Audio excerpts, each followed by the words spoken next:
ओए, पिछले एपिसोड में आपने देखा कि आडम शिपयार्ड गया होता है कप्तान से मिलने। तभी सीजन 3 रीमनाम विलेज पे हमला कर देता है और आडम के बहुत सारे सैनिक मारे जाते हैं। सीजन 3 को लगता है कि वो ये जंग जीत रहा है, पर तभी आडम आ जाता है जंगली क्रिमिनल्स की सेना लेके और दुश्मनों को चारों ओर से घेर लेता है। ये देखकर सीजन 3 जंग का मैदान छोड़कर भाग जाता है। अब आगे हुए बाकी गाइज वीडियो को लाइक कर दो और चैनल को सब्सक्राइब करके बेल नोटिफिकेशन ऑल पे सेट कर लो।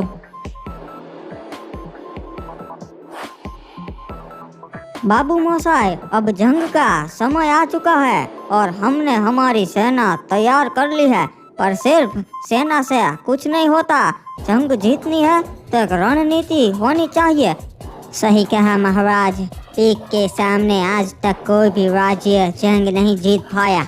हाँ बाबू मोसाई, पर हम ये जंग जीतेंगे। तुम्हारे पास कोई सुझाव है?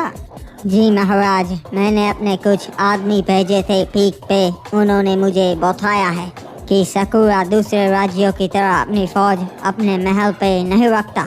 उसने अपनी फौज पीक की सरहद पे तैनात कर दी है।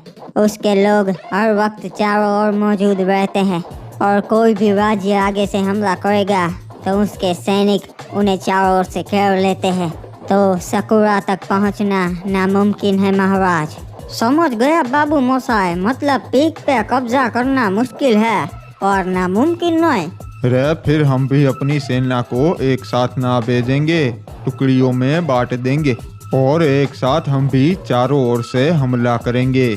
सही कहा, और मैं अपनी टुकड़ी के साथ सीधा सकुरा के महल पे हमला करूंगा। जब तक उसे मालूम पड़ेगा कि हमने हमला कर दिया है, तब तक उसकी आधे से ज्यादा सेना मारी जा चुकी होगी। रे सही कहा महाराज, हम ऐसा ही करेंगे।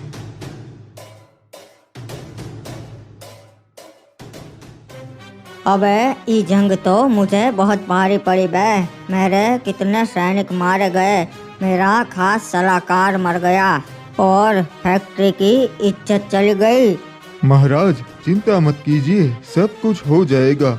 अबे लगता है तू पागल हो गया है बे। क्या चिंता मत कीजिए, तूने देखा नहीं उसके पास अपनी सेना तो है और ऊपर से वो जंगली क्रिमिनल्स भी उसके साथ है। देखा नहीं तूने कैसे मेरे सैनिकों को चुन चुन के मार रहे थे वो जंगली? हाँ मुझे पता है महाराज, मैं भी वही था, मुझे सब पता है। पर हमें शांति से काम लेना पड़ेगा अगर रीमनाम विलेज को जीतना है। अरे अब कुछ ना ही हो सकता, मेरा सलाहकार भी मारा गया और उन्हें हरा सके ऐसी मेरे पास सेना भी नहीं है। महाराज आपका सलाहकार मारा गया तो क्या, मैं आपका नया सलाहकार बन सकता हूँ और वैसे भी मेरे पास वो सारा अनुभव है जो आपके काम आ सकता है। ये बात तो तुम्हारी सही है बे। ठीक है, आज से तुम हमारे नए सलाहकार हो। जी महाराज, मैं शपथ लेता हूँ कि मरते दम तक मैं फैक्ट्री का साथ कभी नहीं छोड़ूंगा और आपको हर एक मुसीबत से बचाऊंगा। तो नए सलाहकार बताओ, अब हम क्या करें? हमारी आधे से ज्यादा सेना मारी जा चुकी है। महाराज हम उस आदम की तरह ही काम करेंगे। हम भी दूसरे राज्य और कबीले वालों को हमारे साथ ले लेंगे ताकि वो जंग में हमारे काम आ सके और हमारी सेना और भी मजबूत हो जाए। ये तो बढ़िया रणनीति है, इससे उसकी तरह हमारी सेना भी मजबूत होगी और फिर जंग के लिए हम तैयार हो गए। महाराज पोचिनो कबीले वाले हमारे बहुत काम आ सकते हैं। मैं चाहता हूँ कि आप और बदले में हम उसका कबीला मांग ले। ठीक है, सैनिक जाओ और उस ओरियन को बोलो कि महाराज ने तुम्हें दावत के लिए बुलाया है। जी महाराज, अभी जाता हूँ। अब उस आदम की तरह हम भी फैक्ट्री राज्य को ताकतवर बनाएंगे महाराज, और फिर हम उसके ऊपर हमला बोल देंगे जब हमारी सेना भी उसकी तरह ताकतवर हो जाएगी। मैं यहाँ के सरदार ओरियन से मिलने आया हूँ, मुझे फैक्ट्री के महाराज ने भेजा है। अच्छा, तो तुम्हें फैक्ट्री के महाराज ने भेजा है, बताओ मुझसे क्या काम है उन्हें? महाराज ने तुम्हें शाम को दावत के लिए बुलाया है, वो चाहते हैं तुम फैक्ट्री पे आओ। ये क्या बात हुई? भला महाराज ने मुझ जैसे सरदार को दावत में क्यों बुलाया है? क्योंकि वो अपने पड़ोसियों से अच्छे संबंध बनाना चाहते हैं, इसलिए। ये तो बहुत अच्छी बात है। ठीक है, मैं महाराज की दावत में जरूर आऊंगा। शाम को फैक्ट्री पे आ जाना सरदार। कमाल हो गया, महाराज को आज तक हमारे कबीले की जरूरत नहीं पड़ी, पर आज अचानक से क्या हो गया? मेरे भाइयों, आप लोगों ने बहुत बहादुरी से जंग लड़ी। ये हमारी पहली जंग थी, फिर भी आप लोगों ने फैक्ट्री जैसे राज्य को करारा जवाब दिया और हम ये जंग जीत गए। सीजन 3 मैदान छोड़ के भाग गया और हमारी ये जंग जीतने की वजह क्रिमिनल्स है। इनके बिना ये जंग जीत पानी बहुत मुश्किल होती, तो इनका भी मैं शुक्रिया अदा करना चाहूँगा। और आज सबको मेरी तरफ से शाही दावत।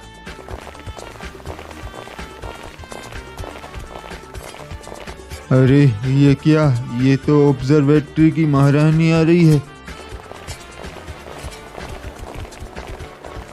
इससे बचकर रहना महाराज, लोग कहते हैं ये काला जादू करती है। रिमनाम विलेज के महाराज आदम, मैं आपको बधाई देती हूँ अपनी पहली जंग जीतने के लिए। आपका स्वागत है ऑब्जर्वेटरी की महारानी, पर आप सिर्फ मुझे बधाई देने के लिए तो यहाँ नहीं आई होगी। महाराज, मैं भी आपकी तरह दूसरे राज्यों के साथ अच्छे संबंध बनाना चाहती हूँ, इसीलिए पहले यहाँ आई हूँ। जी बिल्कुल, मैं भी यही चाहता हूँ कि अधिक से अधिक राज्य हमारे मित्र बने और मुसीबत के समय पे एक दूसरे के काम आए। हाँ महाराज, इसीलिए मैं आपके सामने ये प्रस्ताव रखने आई हूँ कि क्या हो अगर हम एक हो जाए। क्या मतलब है आपका? मैं कुछ समझा नहीं। मैं चाहती हूँ कि आप मुझसे शादी कर ले, फिर हम दोनों के राज्य एक हो जाएंगे और हमारी सेना भी मजबूत हो जाएगी। माफ़ कीजिएगा महारानी, मैं आपका सम्मान करता हूँ, पर ये नहीं हो सकता। क्यों महाराज, क्या कमी है हम में जो आप हमसे शादी नहीं कर सकते? कोई कमी नहीं है, पर फिलहाल मेरा शादी करने का कोई विचार नहीं है। महाराज, आपने मेरा प्रस्ताव ठुकरा के बहुत बड़ी गलती कर दी। आपको इस बात का पछतावा बहुत जल्द होगा। महाराज, आपने बिल्कुल सही किया इसका प्रस्ताव ठुकरा के, वरना ये आपको वश में कर लेती और पूरे रिमनाम विलेज पे राज करती। हाँ सही कहा, ये ऑब्जर्वेटरी की महारानी भी इसी तरह बनी है। चाचा, इसका ध्यान रखना पड़ेगा, ये हम पे वार जरूर करेगी। पोटिनोक के सरदार ओरियन, तुम्हारा स्वागत है हमारी शाही दावत में। हमें अच्छा लगा कि तुम आए। ये तो हमारी खुशकिस्मती है महाराज कि आपने हमें दावत में बुलाया। आगे की बातें हम बैठ के करते हैं, बैठिए। जी महाराज, तो अब बताइए मुझे दावत में बुलाने का क्या कारण था? तुम्हें तो मालूम ही है ओरियन, आजकल बरमूडा के हालात ठीक ना ही है, इसलिए हमने सोचा है कि हम कुछ कबीले और राज्यों के साथ अच्छे संबंध रखें ताकि जंग में हम एक दूसरे के काम आ सके। जी महाराज, ये तो बड़ी ही अच्छी बात है। अगर जंग हुई तो पोचिनोक कबीला आपके लिए जरूर लड़ेगा। हाँ, वो तो तुम लड़ोगे, पर एक और बात भी है। आज के बाद पोटिनोक नहीं फैक्ट्री कहलाएगा। ये क्या बोल रहे हैं महाराज? हम आपके लिए जंग में जरूर लड़ेंगे, पर ये नहीं होगा हमसे। इसमें तुम्हारा भी फायदा है, तुम्हारे कबीले के ऊपर कोई राज्य हमला नहीं करेगा। नहीं महाराज, मैं ये नहीं कर सकता। पोचिनोक कबीला स्वतंत्र रहना चाहता है, हमें फैक्ट्री के अंदर नहीं आना है। तुम समझ नहीं रहे कबीले वाले, अगर किसी राज्य ने तुम पे हमला कर दिया फिर क्या? हमारे कबीले में इतना तो दम है कि हम डट के सामना कर सके। तो तुम्हारा आखिरी फैसला यही है? जी हाँ, मेरा फैसला यही है कि पोचिनोक फैक्ट्री के अंदर नहीं आएगा। तब तो तुम यहाँ से नहीं जा सकते, क्योंकि हमें भी अपना राज्य मजबूत करना है।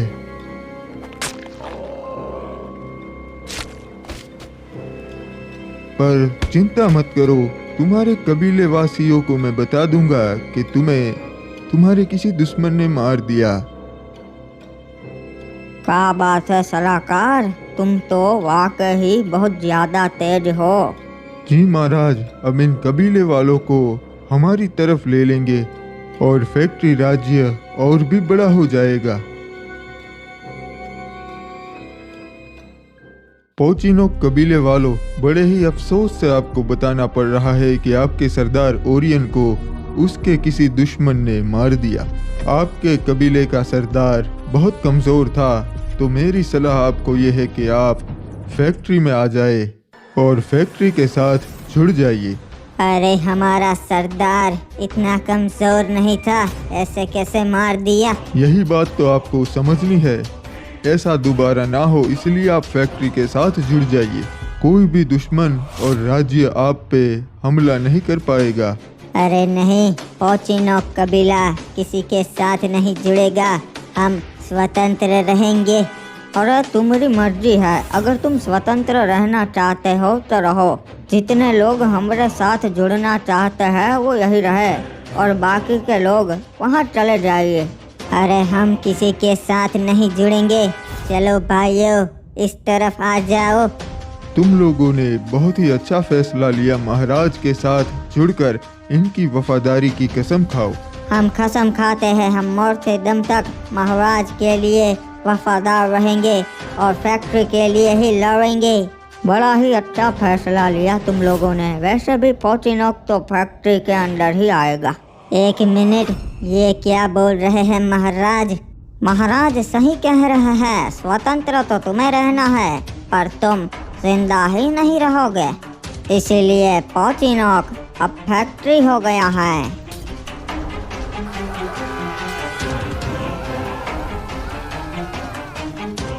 बाबू मोसाई, वो समय आ चुका है जिसका हमें बेसब्री से इंतजार था।